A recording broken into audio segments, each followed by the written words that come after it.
저는 설화산병원 김민서라고 합니다. 저는 병원에서 의과학이란 분야를 연구하고 있고 그중에 암 연구를 하고 있습니다. 여러분들께서 의과학이라는 학문이 굉장히 생소하실 텐데요. 의과학이라는 연구 분야는 의학과 과학이 접목된 분야로서 생명과학의 여러 다양한 기법들이 의학과 접목된 학문입니다. 그래서 생명과학, 생명공학이라는 큰 카테고리 안에 인체와 연관된 모든 학문의 분야를 의과학이라고 보시면 될 것입니다. 오늘 제가 준비한 강연 내용은 환자율의 암 오가노이드라는 모델에 관한 내용이고요. 오가노이드라는 것은 줄기세포로 유래된 모델을 말하는 것입니다. 이 오가노이드라는 기술을 암 분야에 접목시킨 것이 암 오가노이드라는 것인데요.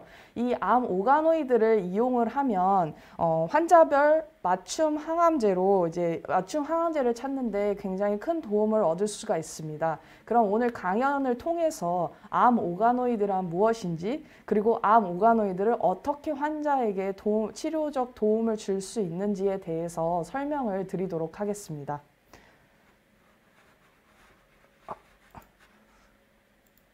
우선 오가노이드라는 개념을 이해하기 전에 앞서서 기관, 조직, 세포라는 그런 개념에 대해서 이해를 하셔야 되는데요. 이거를 좀 간단하고 빠르게 설명을 하도록 하겠습니다. 우선 개체라는 사람이라는 개체가 존재를 하면 이 사람은 다양한 기관계로 구성이 되어 있습니다. 그리고 이 기관계는 기관으로 구성이 되어 있고 이 기관을 조금 더 자세히 보면 조직으로 구성이 되어 있으며 이 조직을 더 자세히 보면 세포로 되어 있고 세포를 더 자세히 보면 DNA 분자라는 구조로 되어 있고 이 분자를 더 자세히 보면 원자로 구성이 되어 있습니다. 그리고 이거를 조금 더 자세하게 설명을 드리자면 개체라는 거를 구성하는 가장 기본적인 구조적 기능적 단위는 바로 세포입니다. 이 세포를 조금 더 자세히 보시면은 여러 가지 세포 소기관으로 되어 있는데요. 그 중에 핵이라는 세포 소기관 안에 우리가 알고 있는 유전물질, DNA라는 것이 들어 있습니다. 이런 세포들이 형태와 기능이 비슷하게 모인 것들을 조직이라고 부르고 여러 개의 조직이 모여 특정한 형태를 이루고 고유한 기능을 수행을 한다면 그걸 기관이라고 부릅니다. 이 기관이라는 것은 이제 우리가 흔히 알고 있는 폐, 심장, 뇌, 간 이런 것들이 해당이 됩니다. 이런 여러 개의 기관이 모여서 공통된 기능을 수행을 한다면 그거는 기관계라고 부르고 있습니다. 그래서 우리는 순환계, 신경계, 호흡계 이런 것들이 여기에 들어가게 되죠. 이런 여러 가지 기관계들이 모여가지고 하나의 생명체가 되어지고 그건 이제 우리의 인간이 되게 됩니다. 이러한 조직, 세포, 기관을 유기적으로 쫙 보여주는 동영상을 하나 준비를 해 보았는데요. 이거를 좀 플레이를 시키도록 하겠습니다. 자, 이 동영상에서 준비된 기관은 소장이라는 기관인데요. 이 소장이라는 기관을 절단을 시켜서 단면도를 이렇게 보시면 여기에는 이런 손가락 모양으로 이렇게 돌출된 육모라는 구조가 있습니다. 이 육모라는 구조는 영양분 흡수를 위해 존재하는 구조이고요. 이렇게 손가락처럼 돌출돼서 막 나와 있는으로써 이제 영양분을 흡수할 수 있는 표면적을 넓힐 수 있었습니다. 그리고 이 육모라는 거는 이제 영어로 빌러스라고 하는데 이 육모 바로 옆에는 조그마한 구멍이 하나 있는데 여기에는 크립트라는 구조물들이 들어가 있습니다. 그럼 이 크립트라는 거를 천천히 좀 얘기할게요. 이게 보시면은 위치에 따라 다양한 세포들로 구성이 되어 있는데 이 크립트 바닥에는 스템셀, 줄기세포라는 게 존재가 됩니다. 이 줄기세포로부터 다양한 여러 가지 세포들이 동영상 조금 천천히 되는데 이렇게 분열이 돼서 여기서부터 이제 분화가 쭉 되게 되는데요. 올라갈수록 점점 이 미분화 세포, 줄기세포들이 점점 분화되면서 성숙한 세포들로 되면서 이 성숙한 세포들이 기능을 하면서 다양한 세포들로 분화가 됩니다. 대표적으로 여기 소장세포의 가블렛셀이나 엔테로사이트 같은 것들이 이 육모들을 구성을 함으로써 육모가 영양분을 흡수할 수 있게끔 구조를 만들어주는 거죠. 이 성숙한 세포들이 쭉 타고 올라가게 되면 세포들도 분열을 통해 나이를 먹기 때문에 노화가 돼서 죽어서 이렇게 나가거나 혹은 외부의 환경에 의해서 이제 데미지를 입어서 죽어 나가면 이렇게 공간이 비게 되는데 이 공간들은 또다시 줄기세포들에게서부터 유래된 성숙한 세포들이 이 공간을 채우면서 이렇게 유동적으로 크립트의 줄기세포들이 쭉 분화를 통해서 성숙한 세포를 만들고 성숙한 세포는 또 나이 들어 죽어가고 하면서 이 육모라는 구조가 유지가 되면서 소장이라는 것이 기능을 하게 됩니다. 이렇게 좀 유동적으로 보여드리면은 이제 여러분들이 좀 쉽게 이 개념을 이해하실 수 있을 것 같아서 준비를 해보았습니다. 네.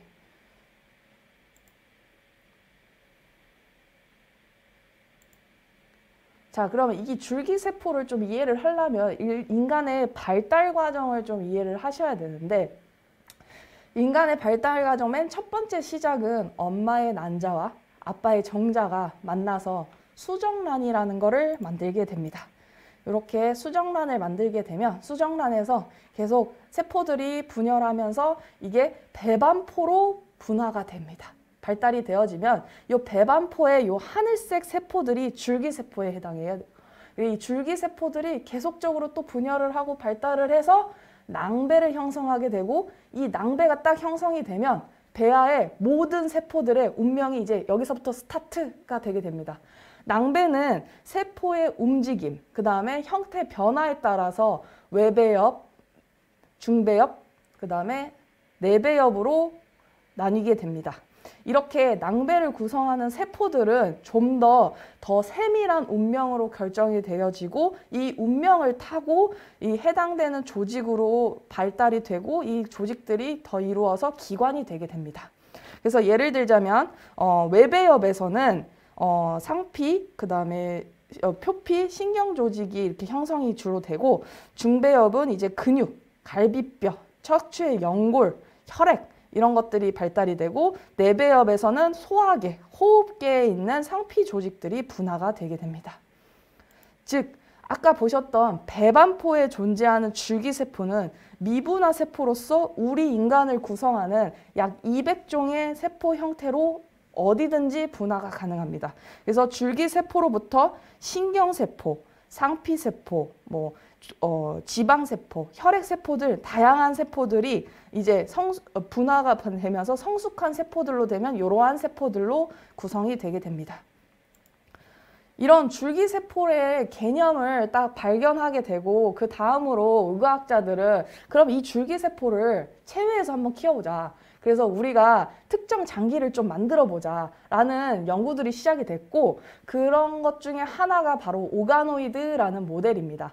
이 오가노이드는 크게 세 가지의 줄기세포로 이렇게 만들어질 수가 있는데 하나는 배아줄기세포, 다른 하나는 성체줄기세포, 마지막 하나는 유도 만능 줄기세포라고 세 가지의 줄기세포로부터 배양을 할 수가 있습니다. 첫 번째, 배아줄기세포는 앞서 말씀드렸던 배반포 안에 있는 세포로 인간의 모든 세포로 분화가 가능한 거고 두 번째, 성체줄기세포는 우리 성인이 가지고 있는 줄기세포로서 아까 동영상에서 보여드렸듯이 소장의 크립트에 있는 줄기세포가 바로 줄기세포에 해당됩니다. 세 번째는 이제 놀라운 과학기술 발달로 이미 다 성숙된 세포들을 실험적 기법으로 그러니까 거꾸로 되살려서 그런 걸 역분화라고 하는데 역분화를 시켜서 다시 줄기세포로 만들 수가 있는데 그런 거를 바로 iPSC 유도 만능 줄기세포라고 불리게 됩니다. 그래서 이 배아줄기세포랑 iPSC 유도 만능 줄기세포 두 가지 같은 경우는 배양 접시에서 외배엽, 내배엽, 중배엽으로 먼저 분할을 시키고 나서 그 다음에 거기 낭배 안에서 더 세밀한 세포의 오가노이드로 만들 수가 있습니다. 그래서 예를 들자면 내배엽을 가지고 만든 오가노이드는 위, 장, 간, 폐 오가노이드가 될 수가 있고, 중배엽 같은 경우는 신장 오가노이드가 될 수 있고, 외배엽 같은 경우에는 뇌 오가노이드가 될 수 있습니다. 근데 재밌게 성체 줄기세포를 체외에서 배양을 해서 오가노이드를 만들면 아까 보시다시피 장의 줄기세포를 가지고 체외에서 오가노이드 배양을 하면 소장 오가노이드가 되는 거지 이게 폐 오가노이드가 되지는 않습니다. 그래서 이런 개념들을 잘 아시면은 좋을 것 같고요. 그러니까 즉 오가노이드라는 것은 선생님 깨져버리는데 글자가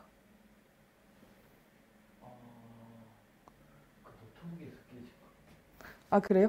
그럼 오가노이드라는 것은 기능을 할 수 있는 최소 단위의 조직 구조를 가는 세포 배양체라고 생각하시면 될 것입니다. 근데 재밌게도 암 또한 조직 구조를 가지고 있어요. 그래서 암 세포를 가지고 오가노이드를 만들면 이렇게 암 조직과 유사한 이렇게 암 오가노이드를 만들 수가 있는데요. 그럼 이 암 오가노이드를 도대체 왜 개발하게 됐느냐를 조금 더 이해를 하자면 일단 암이라는 질병은 유전자의 돌연변이들이 축적이 되어 생긴 질병으로서 우리가 무분별하게 세포들이 증식해서 생기는 질병입니다. 이 질병이 전 세계, 우리나라뿐만 아니라 전 세계적으로 사망 원인 1위에 해당이 됩니다. 그래서 이렇게 무서운 암이라는 질병을 조금 더 세밀하게 이제 종류에 따라서 어떻게 더 위험한지를 좀 보자면 폐암이 가장 높은 사망률로 꼽히는 암이고 그 다음으로는 간암, 그 다음 대장암, 그 다음에 위암, 그 다음에 췌장암이 해당이 되게 되겠습니다. 그러면 이렇게 무서운 질병이 이 암을 극복을 하려면 연구를 해야 되는데 이거를 환자 대상으로 사람을 가지고 뭐 이 연구 저 연구 뭐 이런 실험 저런 실험 할 수가 없고 너무 위험하고 그거는 이제 생명의 위협이 될 수 있는 일이기 때문에 의과학자들은 암을 연구하기 위해서 이 환자의 암 조직을 그대로 모사할 수 있는 대변할 수 있는 이런 암 모델이 필요하다라고 생각을 해서 이런 암 모델을 연구하는 일들이 일어났죠. 그래서 암 오가노이드 갑자기 딱 하고 나오는 건 아니었고 이제 점점 환자율의 암 모델 또한 점점 단계를 가지고 발전을 하게 돼서 암 오가노이드까지 왔습니다. 그래서 첫 번째 1세대 환자율의 암 모델이라고 꼽힐 수 있는 게 1차 세포주 암 모델입니다. 이것은 환자로부터 채취된 조직을 세포화시킨 다음에 세포로 분리시킨 다음에 일반적인 세포 배양 접시 위에서 딱 키운 모델입니다. 그렇기 때문에 이 모델을 통해서 대량으로 굉장히 손쉽고 빠르게 암 연구를 진행을 하고 있고 심지어 지금도 제일 많이 사용되는 모델이며 이거가 굉장히 많은 암 연구 발전에 도움을 준 좋은 모델입니다. 근데 이 모델을 계속 쓰다 보니까 이 모델에서 한계점이 이제 보이기 시작했는데요. 그게 바로 암의 이질성이라는 특징을 재현을 할 수 없는 모델이었던 문제가 있었습니다. 그거에 대해서 잠깐 설명을 드리자면 암이라는 질병은 너무나 복잡하고 어려운 이유가 같은 환자의 같은 암 조직이라도 하나의 암 조직이라도 그 조직을 구성하는 하나하나의 암세포 하나하나가 다 다릅니다. 그런 거를 암의 이질성이라고 하는데요. 이게 암 조직 하나에서 세포마다 다른 것뿐만 아니라 같은 암 환자라도 1번 환자, 2번 환자, 3번 환자의 암이 너무나도 다릅니다. 그렇기 때문에 이 암, 만약에 폐암이면 폐암, 간암이면 간암을 치료하기 위해서 어떤 특정 항암제를 딱 썼을 때 암 조직 안에서 봤을 때는 이 암 조직 안에서도 죽는 세포가 있고 살아남는 세포가 있고 환자로 봤을 때는 1번 환자는 잘 듣는데 2번 환자는 안 듣고 3번 환자는 뭐 중간에 그런 반응성을 보이고 이렇게 치료적인 다양성을 보이게 된 겁니다. 그런데 이런 거를 대변하는 게 굉장히 중요한데 1차 암 세포주 모델은 이러한 특성을 잃어버리게 됩니다. 왜냐하면 이런 1차 암세포주를 배양하는 이런 환경에는 여러 가지 다양한 암세포들이 자라는 것이 아니라 이 환경에서 딱 적응해서 자랄 수 있는 딱 세포주, 특정 세포주들만이 이 환경에 적응해서 막 자라기 시작한 겁니다. 그러니까 다양성이 점점 사라지게 되는 거죠. 그래서 이러한 한계점을 극복하기 위해서 다음 2세대 모델로 나온 것이 페이션트 드라이브드 제노그래프트라는 환자율의 이종 동물 모델입니다. 이 환자율의 이종 동물 모델은 말 그대로 면역 결핍 G에다가 환자에서 채취된 암조직 혹은 암세포를 이식을 하여 만들게 됩니다. 이렇게 되면 생체에서 자라기 때문에 생체 환경 안에서 암세포가 자라서 이 다양한 세포로 구성되어 있는 암조직이 그대로 만들어지게 되고, 게다가 암 외에 주변 환경도 우리 인체에는 존재를 하기 마련인데, 그런 환경과 암세포가 어떻게 유기적으로 관계가 있는지까지 연구할 수 있는 좋은 모델이었죠. 근데 이것도 계속 사용하다 보니까 한계점이 또 생겼는데요. 바로 돈이 너무 많이 든다는 거, 그리고 G에서 모델을 만들어야 되니까 시간이 너무 많이 걸린다는 거, 또한 생명을 다루기 때문에 윤리 문제가 생긴다는 거, 그다음 네 번째가 이 모델을 계속 이용하다 보면 이 암조직이라는 건 인간 유래 암조직인데, 이렇게 점점 이 연구를 하다 보니까 이 조직이 인간의 특성을 잃어버리고 점점 G의 특성을 갖게 되는 이런 이종 간 크로스 컨타미네이션이라는 현상이 발생하게 됩니다.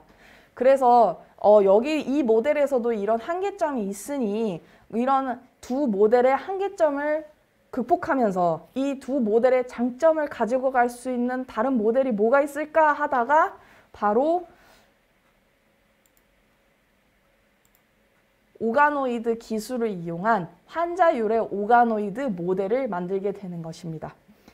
일단 환자율의 오가노이드는 환자에게서 적출된 조직을 세포화시킨 다음에 이거를 생체 모사 지지체라는 물질에 세포를 담궈서 이렇게 보시면 이렇게 섞어가지고 이런 돈 모양에다가 세포를 싸서 딱 키우게 됩니다. 이 모델의 장점 중 하나가 뭐냐? 앞선 두 가지 모델보다 굉장히 적은 양의 조직을 가지고도 만들 수가 있습니다. 보통 내원하시거나 수술하는 환자에게서 많은 조직을 적출을 해서 모델을 만들겠습니다 하면 싫어하시겠죠. 그러니까는 적은 양의 조직으로 정확한 모델을 만드는 것 또한 굉장히 중요한 일인데, 이 오가노이드라는 것은 이렇게 사진에서 보시다시피 굉장히 적은 양의 조직으로도 잘 만들 수가 있습니다. 그래서 이렇게 조직에서 온 세포를 이런 식으로 3차원 배양을 한다면 이 안에서 어떤 중요한 생물학적 과정이 일어나냐라고 말씀을 좀 드리자면, 이렇게 두 가지의 중요한 생물학적 과정이 일어나게 됩니다. 일단 조직에서부터 세포가 분리되면 여러 가지 세포들이 이제 같이 싸지게 되는데요. 이런 지지체에 같이 싸지게 되는데, 이 세포들이 그대로 그냥 있는 게 아니라 자기들끼리 비슷한 애들끼리 막 모이게 됩니다. 그러면 이거가 그러니까 랜덤하게 막 모이는 것이 아니라 이 세포 표면에는 세포 표면 단백질이라는 게 존재를 하는데, 이 단백질이 비슷한 세포들끼리 막 그룹을 이루어서 이제 모이게 되는 거죠. 그렇게 모인 세포가 그 다음으로 뭐 하느냐? 공간적으로 자기들 자리를 찾아가게 됩니다. 그래서 자기들 자리를 짝딱딱 찾아가면서 얘네들만의 계통을 이루는 거죠. 그렇게 되면서 쭉쭉쭉 세포들을 점점 계통에 따라서 분열을 시키고, 그 성숙한 세포들이 자기 자리에서 제대로 기능을 하면서 이렇게 크게 만들어지는 그 세포 배양체가 바로 오가노이드가 되겠습니다. 그러면 이 오가노이드라는 거를 어느 암에 어떻게 어느 세포에 접목을 시킬 수 있느냐라고 물어보신다면, 이 오가노이드라는 기술은 상피 세포로 돼 있는 모든 조직을 다 재현해낼 수 있습니다. 머리끝부터 발끝까지 상피 세포로 돼 있는 것들은 다 오가노이드 배양이 가능한데, 요즘 최근에 들어서 되게 재밌는 연구 결과가 있는데 이렇게 모낭세포를 오가노이드 배양을 했더니 그 안에서 막 털이 막 나는 겁니다. 그래서 우리가 실험적으로 면역결핍 쥐한테서는 털이 없는 쥐가 있는데 그 쥐를 누드마우스라고 부르는데 그 누드마우스에 그 모낭 오가노이드를 딱 심었더니 거기서 막 털이 나기 시작합니다. 그럼 우리가 어떤 식으로 의료에 접목을 할 수 있냐? 대머리, 탈모 치료제에 이 오가노이드를 사용할 수가 있게 되는 거죠. 뿐만 아니라 정상 오가노이드를 만든다면 조직 이식 기술, 그런 분야에도 접목을 시킬 수 있고, 즉 오가노이드라는 거는 굳이 암뿐만 아니라 다양한 여러 분야에 이렇게 융합을 시킬 수 있는 되게 좋은 모델이라고 말씀을 드리고 싶습니다. 그럼 이 오가노이드를 만들 때 도대체 뭐가 있으면 만들 수 있느냐? 딱 크게 두 가지가 있는데요. 하나는 생체 모사 지지체라는 것과 다른 하나는 성장인자입니다. 생체 모사 지지체라는 것은 공간을 만들어주는 물질인데요. 보통 우리의 상피 조직이라는 상피 세포라는 거는 이렇게 하나의 단층으로 되어 있는데 요 밑에는 이제 세포의 기질이라는 지지체가 존재합니다. 그래서 세포와 세포 사이가 세포의 기질들로 둘러싸여 있어서 우리가 조직의 구조를 지지해주는 그런 역할을 하게 됩니다. 몸 안에서도 하나의 공간을 만들어주는 그런 역할인데 이 생체 모사 지지체는 사실 저희가 생명과학 그런 회사에서 돈을 주고 사면 됩니다. 그래서 거기서 이제 대표적인 제품명으로서 이제 마트리겔이라는 제품을 제일 많이 쓰고요. 제가 앞에서 보여드렸던 이렇게 돈 모양으로 싸는 그 물질 또한 마트리겔이라는 물질인데 그런 물질들이 세포가 생체 외에서 3차원 배양을 할 수 있는 공간을 만들어주는 겁니다. 그리고 두 번째로는 이제 성장인자가 중요한데요. 이 성장인자라는 거는 각 줄기세포한테 너 이 세포로 분열을 해. 넌 아니면 너 스스로를 만들어. 이런 신호를 주는 신호 전달 물질이 해당되겠습니다. 이러한 세포 성장인자 같은 경우는 세포를 키우는 밥이 되는 배양액에 추가로 넣어가지고 넣어서 주면 되는데요. 이 성장인자라는 것은 각 기관마다 존재하는 줄기세포가 다 원하는 성장인자들이 다 각기 다릅니다. 그렇기 때문에 이거는 뭘 뜻하느냐. 내가 앞서 봤던 소장의 장 줄기세포를 가지고 장 오가노이드를 잘 만들 수 있는 배양액을 딱 만들었는데 이 배양액을 가지고 이제 폐를 가지고 폐 오가노이드를 만들 때 쓴다 하면은 잘 안 된다는 말입니다. 그러니까 즉 각 장기 오가노이드마다 그 오가노이드에 맞는 배양액이 다 다르다는 말입니다. 왜냐하면 그 장기의 줄기세포가 원하는 성장인자 신호 전달이 다 다르기 때문입니다. 근데 재밌는 건 암이라는 거는 무제한으로 증식해서 발병되는 질병이기 때문에 얘네들은 되게 결핍되고 되게 척박한 환경에서 잘 살아갈 수가 있습니다. 즉 이 말이라는 것은 배양액에 많은 성장인자를 넣지 않아도 암 오가노이드는 자랄 수 있다라는 말입니다. 근데 희한하게 지금까지 밝혀낼 수 없는 이유 중 하나인데 이 그러니까 조직으로부터 온 세포, 정상세포, 암세포를 체외 배양을 하면 이유는 모르겠으나 암보다 정상의 세포들이 훨씬 분열 속도가 빠릅니다. 근데 앞서 말씀드렸듯이 오가노이드라는 건 공간적으로 딱 제한된 곳에서 자라기 때문에 이 제한된 공간에서 자라는데 정상이 너무 많이 자란다 하면은 암에 그런 공간이 없기 때문에 점점 암 오가노이드는 안 만들어지고 정상 오가노이드만 만들어지는 거죠. 그래서 이런 걸 극복하기 위해 암만이 자랄 수 있고 정상은 못 자라는 그런 척박한 환경을 배양액을 통해서 만들어주게 됩니다. 이런 기술을 통해서 대부분의 암들이 다 오가노이드로 사실 만들어졌습니다. 근데 저희 팀 같은 경우에는 한국인의 5대암, 대장암, 췌장암, 간암, 위암, 폐암 오가노이드를 만들고 있고요.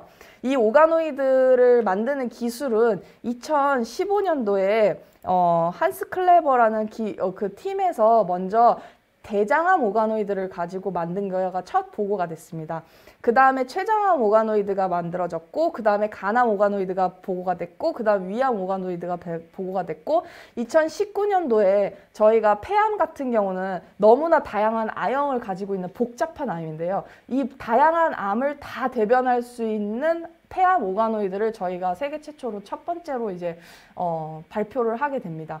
그래서 옆에 이렇게 보시는 사진은 사실 실질적으로 오가노이드를 키웠을 때 오가노이드 모양을 보여주는 사진인데요. 이거는 암마다 다 모양도 다르고 그냥 같은 환자의 조직에서 온 암세포라도 그 오가노이드 개별마다 좀 다양한 모양들이 나타나게 됩니다. 그러면 이렇게 만든 오가노이드가 과연 환자의 암조직이랑 얼마나 똑같으냐라는 것을 보여주는 그림인데요. 윗줄이 조직이고 아랫줄이 오가노이드입니다. 이 HN이라는 염색 기술로 조직의 모양과 오가노이드의 조직학적 구조를 염색해서 볼 수가 있는데 이렇게 딱 보더라도 두 개가 얼마나 비슷한지를 다 아실 수 있을 겁니다.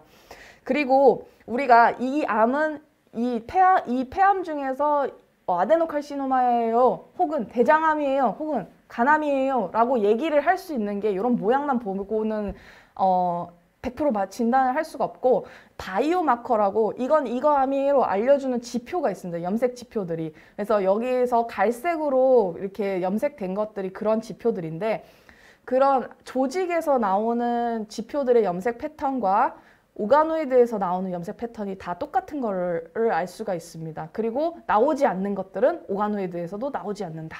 이런 거를 통해서 오가노이드라는 모델이 조직과 얼마나 유사한지를 알 수가 있습니다.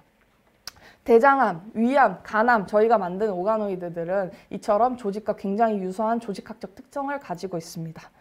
그리고 제가 앞서 말씀드렸듯이 암이라는 질병은 유전자의 돌연변이에 의해서 생기는 질병이기 때문에 조직에서 나오는 유전자의 돌연변이들이 이 오가노이드라는 모델에서도 그대로 재현이 돼야 됩니다. 그래서 그거를 유전자 검사를 통해서 오가노이드도 검사하고 조직도 검사해서 나온 결과들입니다. 그래서 폐암, 대장암, 간암, 유방암 등 대부분의 오가노이드가 조직이 가지고 있는 돌연변이들을 그대로 가지고 있음을 알 수가 있습니다. 또한 암이라는 거는 암의 특성이 딱딱딱 나누어져 있는데요. 대표적으로 이제 암이라고 하는 것들은 이제 증식을 엄청나게 지속적으로 해줘야 되고 그 다음에 우리 몸에는 이런 암들을 없앨 수 있는 암 억제자들이 있는데 이 억제자들을 회피를 할 수 있어야 되고 그리고 우리 면역세포들은 암을 공격을 할 수가 있는데 이 면역세포들이 공격하는 반응을 회피해야 합니다. 그리고 암이라는 건 계속 증식을 해야 되니까 무분별하게 이제 복제를 해줘야 되는데 이런 복제의 능력도 굉장히 높아져 있습니다. 그리고 암이라는 것도 면역 기작을 이용해서 자기들이 살 수 있게끔 그렇게 발달을 하고 있는데 그런 것도 이용을 할 수 있어야 되고 암이라는 거는 한 가지 위치에 고정된 것이 아니라 다른 쪽으로 딱 전이가 될 수 있어야 되고 그 다음에 암을 자라나기 위해서는 영양분이 필요한데 이 영양분은 인체에서 혈관을 통해서 공급이 됩니다. 혈액을 통해서. 그렇기 때문에 암이라는 것들은 혈관을 잘 이렇게 끌어올 수 있게끔 능력이 더 발달이 되어 있고 그 다음에 유전자의 돌연변이에 의해서 일어나기 때문에 유전자들이 다 불안정해야 되고 돌연변이를 또 가지고 있어야 되고 그 다음에 무제한적으로 증식을 해야 되니까 세포 사멸을 잘 회피를 해야 됩니다. 그리고 막 분열을 하고 막 이러니까 에너지도 많이 필요하겠죠. 그렇게 되면 물질 대사 능력도 많이 높아져 있어야 합니다.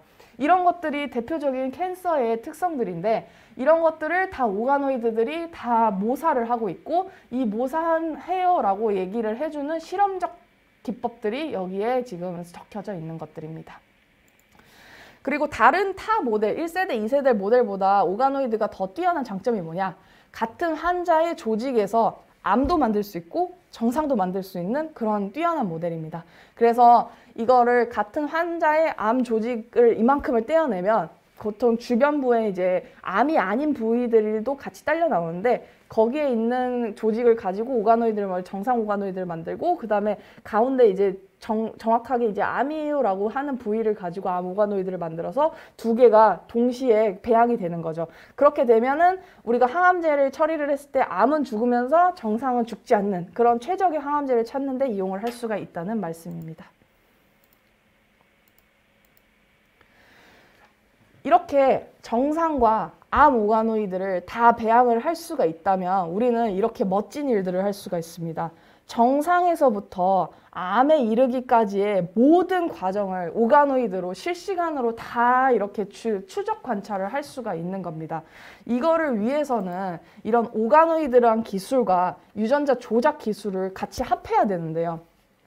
유전자 조작, 오가노이드는 세포로 구성이 되어 있기 때문에 세포 안에 있는 유전자를 우리가 인위적으로 망가뜨리거나 아니면 더 많이 생기게 하거나 이렇게 할 수가 있습니다. 그래서 특정 유전자를 과발현시키거나 아니면 최근 들어서 크리스퍼-캐스9이라는 유전자 가위를 통해서 특정 유전자를 다 잘라버려서 없애버리거나 하는 일들을 통해서 정상을 암으로 바꿔버리는 거죠. 근데 이런 것들을 여기 결과를 보시다시피 하나의 유전자를 망가뜨려서 이렇게 암이 되는 것은 아니고 한 두세 개 정도 특정 유전자를 결핍을 시키거나 과발현을 시켜야지 이제 암이 되는 것을 이런 암 오가노이드 모델을 통해서 계속 증명을 할 수가 있는 거죠.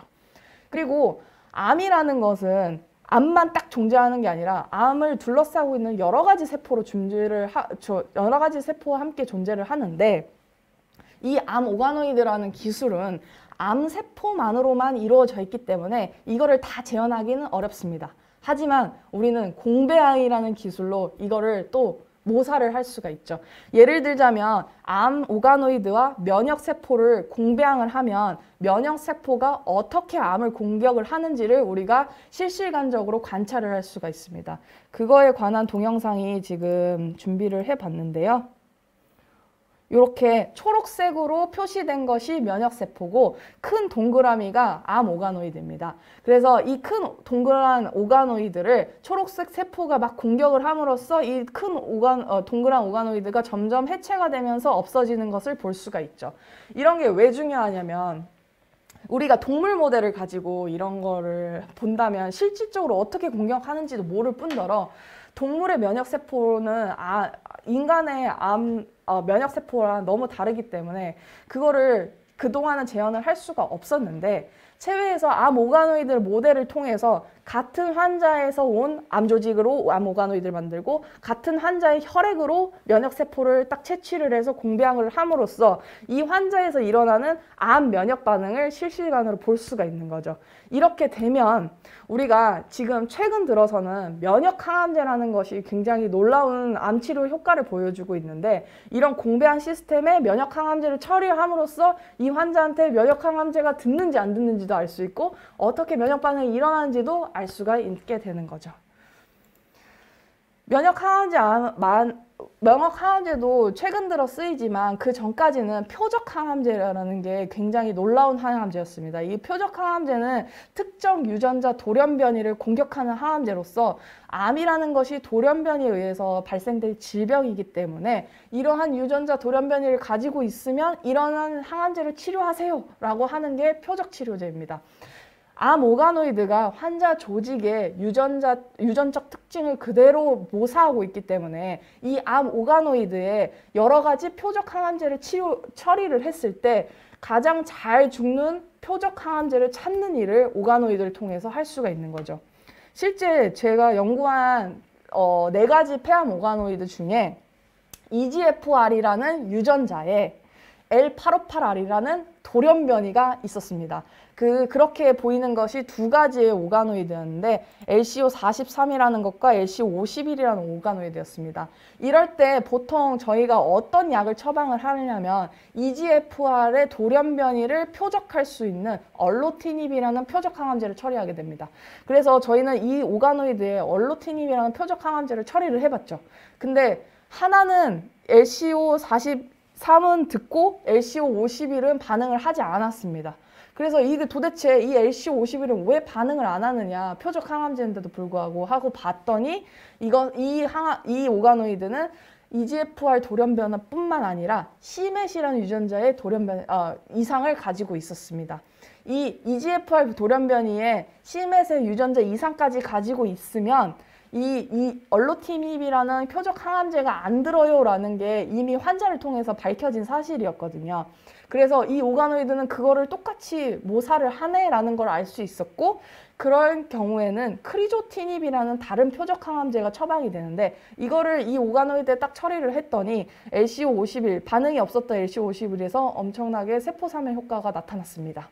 그리고 제가 앞서 말씀드렸듯이 오가노이드는 암세포만을 가지고 있기 때문에 약물의 반응성을 재현하기에는 조금 한계가 있는데요. 뒤에 가서 더 자세히 말씀을 드리겠습니다.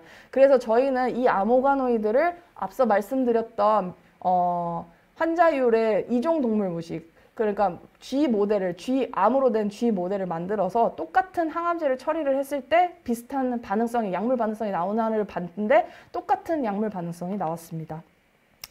즉, 오가노이드란 100% 환자 약물 반응성의 민감성, 93%의 특이성, 88%의 이 약물이 잘 들 거예요 하는 예측 가능성, 100%의 이 약물은 잘 안 들어요 라는 예측 가능성을 가진 훌륭한 모델입니다. 그래서 조직을 채취를 할 수 있으면 오가노이드를 만들 수 있으니까 조직을 채취하는 방법도 무수히 많거든요. 이 그림에서 보시다시피. 그래서 이런 다양한 방법들로 조직을 채취해서 빠른 시간 안에 오가노이드를 만든 후에 이 환자에게 가장 적합한 항암제를 찾는 정밀의학의 오가노이드를 쓸 수가 있는 겁니다. 그리고 앞서 말씀드렸듯이 이러한 마우스 G 모델이 필요한 이유는 약물이, 우리가 약을 먹으면은 이게 이 항암제가 바로 암세포를 공격하는 데 들어가는 것이 아니라 먹고 나면은 이 약이 어떻게 대사도 되고 그다음에 혈액도 타고 가고 하기 때문에 그런 거를 약 동력이라고 하는데, 약동학적으로 이 오가노이드가 다 재현을 할 수가 없기 때문에 살아있는 생명체에다가 암 오가노이드를 이식을 해서 암 모델을 만든 후에 그 생명체한테 이제 약을 투입했을 때 어떤 반응성이 나오는지를 확인하는 작업 또한 필요합니다. 근데 앞서 말씀드렸던 그런 G 모델에서 조직하고 세포주를 가지고 암 모델을 만든다고 했는데, 이거 대신에 오가노이드를 딱 이식을 해보니까는 훨씬 빠르게, 훨씬 높은 성공률을 보였습니다. 그리고 실제 저희 팀에서 만든 데이터인데요. 이렇게 오가노이드를 면역결핍 마우스에다가 이식한 후에 그 G의 조직 염색을 해봤더니 여기서 보시다시피 G의 암조직, 오가노이드, 환자의 암조직 모두 동일한 조직학적 특성을 나타내는 것을 알 수가 있었습니다. 해서 저희 병원은 어떻게 오가노이드를 이용을 하고 있느냐를 간단하게 말씀을 드리자면, 환자가 내원을 하게 되면은 환자의 암 조직과 그다음 정상 조직을 같이 채취한 후에 각각의 정상 오가노이드와 암 오가노이드를 만듭니다. 그래서 정상 오가노이드를 통해서는 이 약물이 이 정상에 데미지를 주지 않는지 독성 검사를 하게 되고, 암 조직을 가지고는 이 환자에게 가장 잘 맞는 항암제를 찾는 이런 항암제 효능 평가가 들어가게 됩니다. 이를 통해서 저희는 신약 개발 지원과 이제 환자에게 정밀의학 서비스를 이렇게 제공해 드리는데 암 오가노이드를 쓰고 있습니다. 또한 이렇게 치료뿐만 아니라 이 암 오가노이드를 살아있는 상태로 장기적으로 보관을 할 수가 있는데요. 그걸 바로 바이오 뱅킹 시스템이라고 합니다. 저희 병원 안에는 이렇게 큰 바이오 뱅크가 존재를 하게 되는데요. 여기 안에 수만 가지의 이제 오가노이드를 저장을 할 수가 있습니다. 그래서 철저하게 환자의 개인정보를 감독하에 이제 오가노이드를 제작을 하고, 이 오가노이드를 제작한 후에 어떤 일에 쓰일 수 있냐는 질문에 말씀을 드리자면, 이 암 오가노이드를 저장을 해 놓으면은 이제 저희가 지속적으로 암 연구에도 쓰일 수가 있고, 이 환자분께서 다시금 암이 재발을 했을 때 재발한 암과 원래의 암이 얼만큼 달라졌는지, 그리고 어떤 약들이 더 잘 될 것인지, 그럴 때 예측을 할 때 그런 효능 평가를 할 때도 쓰일 수가 있습니다. 그래서 저희 병원에서는 이렇게 대량으로 오가노이드를 바이오 뱅킹하고 있습니다. 실질적으로 저희가 환자율의 암 오가노이드를 통해서 정밀의학을 하는 모식도를 나타낸 그림인데요. 일단 저희 병원에 이제 연구에 동의를 하신 환자께서 이제 암 수술을 받으시면 이제 외과에서 이제 암을 적출하게 됩니다. 그럼 적출된 조직의 일부는 병리과로 가서 병리 검사를 통해서 조직 검사, 유전자 검사를 하게 됩니다. 그리고 나머지 일부는 저희 연구소로 와가지고 암 오가노이드로 만들게 됩니다. 암 오가노이드를 만들게 되면 이 만들어진 암 오가노이드도 유전자 검사와 조직 검사가 같이 들어갑니다. 그래서 환자의 조직과 암 오가노이드가 똑같다라는 검사 결과가 나오면 이 오가노이드를 가지고 무수한 항암제 테스트가 들어가게 되죠. 그리고 동시에 이 암 오가노이드를 가지고 마우스 쥐 모델로 만들어서 이 쥐한테도 같은 약물을 처리하게 됩니다. 이 약물 결과를 잘 비교를 해서 내과에서 종양내과에서 이제 환자의 약물 반응성을 이제 저희들한테 알려주면은 이 두 가지 결과를 잘 비교를 해서 이 환자한테서 가장 잘 맞는 항암제, 최적화된 항암제를 딱 처방을 하게 되는 거죠. 그리고 이 환자의 오가노이드는 이렇게 바이오뱅크 시스템에서 장기적으로 보관이 가능하며 이렇게 연구에도 이용이 되고 이 환자분께서 다시금 암이 재발됐을 때 이 암과 원래의 암이 얼만큼 달라졌고 이 약이 과연 다시 생긴 암에 잘 들을 것이냐 안 들을 것이냐, 그럼 안 듣는다면 어느 항암제가 제일 적합할 것이냐, 뭐 이런 것들을 예측하는 데 오가노이드를 사용하고 있습니다.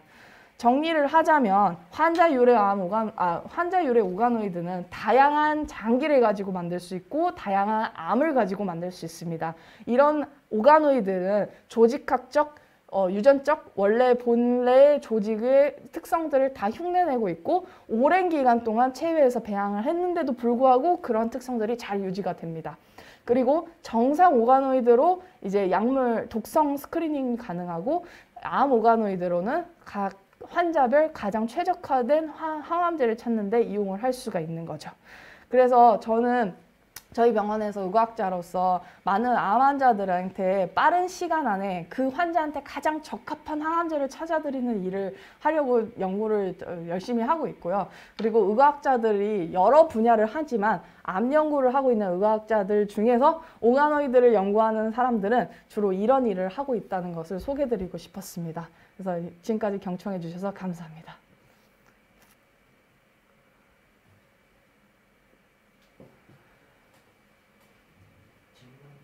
네. 제가 몇 가지 질문을 좀 받아보도록 하겠습니다. 네, 첫 번째 질문이 들어온 게 이제 첫 번째가 동일한 암이라고 하더라도 사람에 따라 다 다르다고 하셨는데요. 오가노이드 바양 연구가 지속되면 특정 암들을 완치하는 게 가능할까요?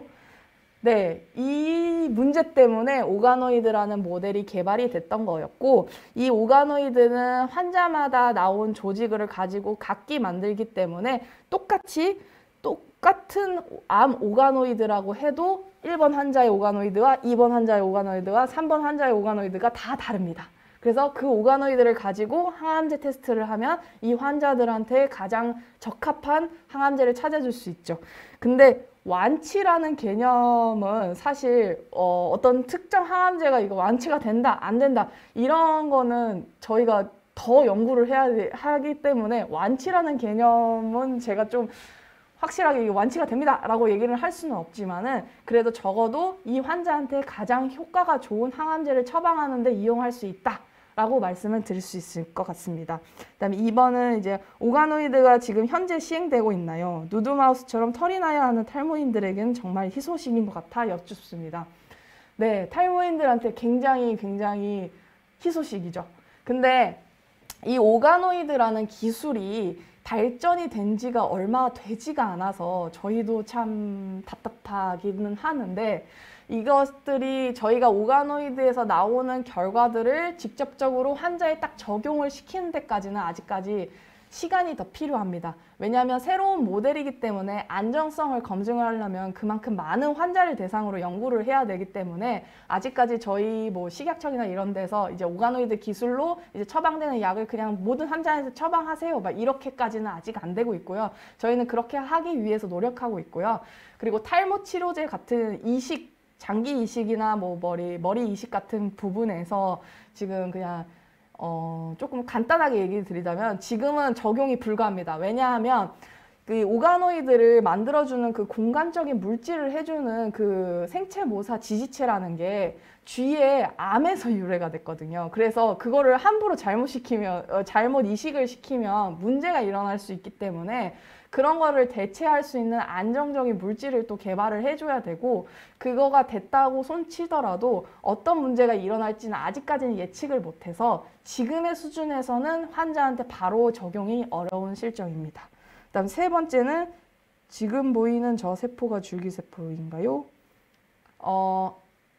그 동영상 안에 크립트라고 이렇게 밑에 내려온 그 구조가 있을 텐데요. 그 맨 밑에 베이스라는 곳에 색깔로 칠해진 그 화살표 내서 스템셀이라고 표시된 것들이 줄기세포입니다. 그 다음에 특정 유전자에 의해 암세포가 증식되는 거라면 미리 유전자 검사를 해서 암을 발생시킬 수 있는 유전자를 없앨 수 있는 주사나 약도 만들 수 있지 않을까요? 네, 이런 특정 유전자에 의해 암세포가 증식되기 때문에 저희 병원에서도 암 환자가 딱 와서 병리과에 이제 암 조직이 딱 들어오면 유전자 검사를 쫙 합니다. 그래서 이 유전자가 있으면 이 항암제를 처방해 주세요라는 가이드라인이 다 잡혀 있기 때문에 이 유전자가 있는 환자한테는 이 약물을 처방하세요. 이런 검사 결과가 쭉 나갑니다. 근데 아직까지 현재 기술로 애석하게도 이 유전자를 미리 없애거나 이런 일들은 할 수가 없습니다. 약이나 뭐 주사를 통해서. 그래서 저희 의과학자들이 더 앞으로 연구를 함으로써 이런 것들로 이제 치료의 가능성을 더 높일 수 있게끔 더 열심히 노력을 해야겠죠. 부작용이 어떻게 있을지 궁금하네요. 부작용이라는 거는 사실 체외 테스트이기 때문에 암 오가노이드를 통해서 항암제를 찾는 거는 뭐 인체에 다이렉트한 부작용은 없습니다. 근데 이 오가노이드를 이식을 했을 때는 앞서 말씀드렸듯이 생체 외 모사 지지체라는 것들이 암을 유발할 수도 있고, 그 다음에 이게 생체 안에 들어갔을 때 어떤 일이 일어나는지를 저희가 모르기 때문에 예측은 아직 불가하기 때문에 그런 부작용, 예측되는 부작용은 사실 지금까지는 막 많이 알려져 있지 않지만은 부작용은 반드시 있을 거고, 그런 제가 앞서 말씀드렸듯이 이런 물질이나 아니면 들어갔을 때 이식했을 때의 그런 생체 내에서 문제점 이런 것들을 예상은 할 수 있습니다. 암세포와 다를 수 있겠지만 오가노이드 배량을 통해 코로나 치료제도 만들 수 있지 않을까요? 자, 팬데믹이 우리가 일어나면서 코로나가 딱 발생하자마자 오가노이드 분야에서 너무나 많은 페이퍼들이 막 터져 나왔죠. 폐 오가노이드를 가지고 코로나 바이러스를 딱 넣고 같이 배양을 했을 때 어느 세포에서 과연 코로나가 반응을 할 건지, 어떤 치료제가 이 코로나를 완치를 하는데 어떤 도움을 줄 것인지, 이런 것들을 하는 연구들이 많이 쏟아져 나왔습니다. 근데 아직까지는 지금 어떤 것들이 이게 이 약물이 좋아요, 저 약물이 좋아요 라고 가이드라인을 줄 수 있는 단계까지는 아니지만은 이 코로나 바이러스 연구하는데도 오가노이드는 이용이 될 수 있고, 이 치료제가 잘 들을지 안 들을지를 예측하는데도 이용이 가능합니다. 그러면 지금까지 오랜 시간 동안 경청해 주셔서 감사합니다.